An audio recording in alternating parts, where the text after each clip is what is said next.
What if the reason your life feels strangely repetitive? Why you sabotage the same relationships? Why anxiety, anger, or emptiness keep resurfacing no matter how much you work on yourself? Is not because you're broken, but because you are ignoring a part of yourself that never stops watching? According to Carl Jung, the unconscious is not passive, it is not quiet, and it is certainly not patient. When ignored, it does not disappear. It compensates. It leaks into your choices, your emotions, your relationships, your dreams, and eventually, your fate. Carl Jung warned that modern people were becoming dangerously unconscious of their own inner forces, not because they were unintelligent, but because they were terrified of what they might find. Today, we're going to explore the real cost of ignoring the unconscious, not in theory, but in lived psychological consequences. Because if Carl Jung was right, then much of what we call bad luck, toxic patterns, or mental health struggles are not random at all. They are messages you've refused to hear. The unconscious is not empty. Most people imagine the unconscious as a kind of psychological storage room, old memories, forgotten experiences, childhood residue. Carl Jung strongly disagreed. To Carl Jung, the unconscious is alive. It thinks. It reacts. It compensates for what consciousness ignores. Your conscious mind says, "I'm fine." The unconscious asks, "At what cost?" Whenever consciousness becomes one-sided, overly rational, overly moral, overly productive, overly controlled, the unconscious pushes back, not to punish you, but to restore balance. This is why people who repress anger develop anxiety, why people who suppress vulnerability feel emotionally numb, why people who deny their darker impulses end up acting them out unconsciously. According to Carl Jung, what you refuse to face does not vanish. It descends into the unconscious and returns as fate. Ignoring the unconscious does not make you free. It makes you predictable.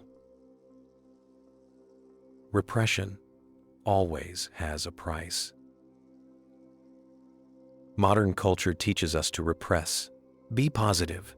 Be productive. Be successful. Be normal. But repression is not resolution. Carl Jung observed that when unacceptable traits are pushed out of awareness, they do not dissolve. They organize themselves in the unconscious. This creates internal tension.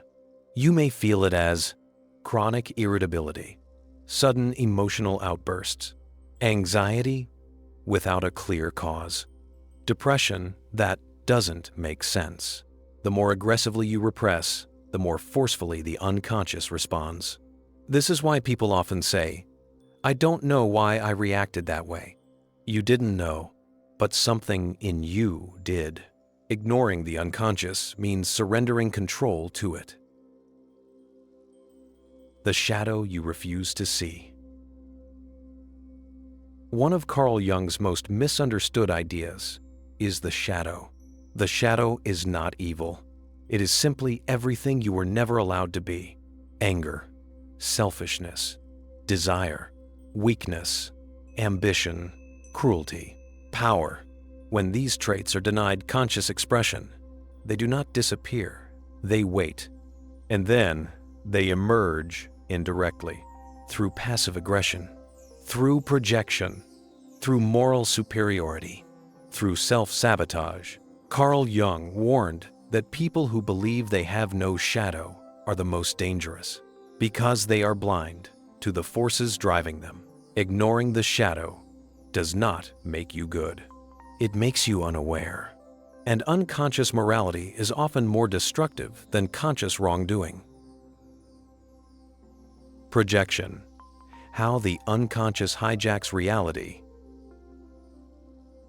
When you refuse to see parts of yourself, the unconscious finds another solution. It projects. You begin to see your disowned traits in others. The arrogance you deny becomes unbearable in someone else. The weakness you repress disgusts you in others. The desire you fear appears immoral when others express it. Carl Jung described projection as one of the most powerful psychological mechanisms because it allows the unconscious to remain hidden while still expressing itself.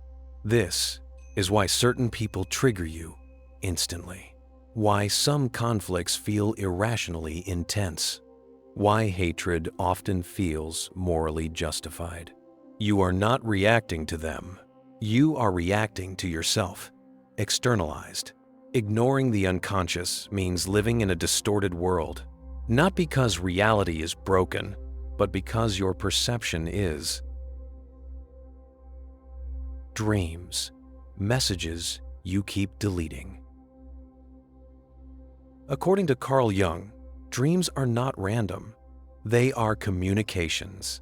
When consciousness refuses to listen during the day, the unconscious speaks at night. Dreams compensate for conscious attitudes. They reveal emotional truths. They expose internal conflicts. Ignoring dreams is like ignoring warning lights on a dashboard and then blaming the car when it breaks down. Carl Jung believed that recurring dreams are especially important. They indicate unresolved psychological issues demanding attention. Yet most people dismiss dreams as nonsense. The result? The unconscious escalates. If dreams fail, symptoms appear. Neurosis as a call, not a curse. Carl Jung did not see neurosis as merely a malfunction. He saw it as a signal, a message from the unconscious that life is being lived incorrectly, out of alignment with the psyche's deeper needs. Anxiety, depression, compulsions, and obsessions are not always enemies. They are often attempts at self-regulation, the psyche trying to correct imbalance. Ignoring the unconscious turns neurosis into pathology. Listening to it can turn suffering into transformation. Carl Jung famously said that neurosis is the suffering of a soul that has not discovered its meaning. Modern life makes unconsciousness easy. Carl Jung warned that technological progress would increase psychological imbalance, not because technology is evil, but because it distracts consciousness outward. Endless stimulation, constant noise, permanent distraction.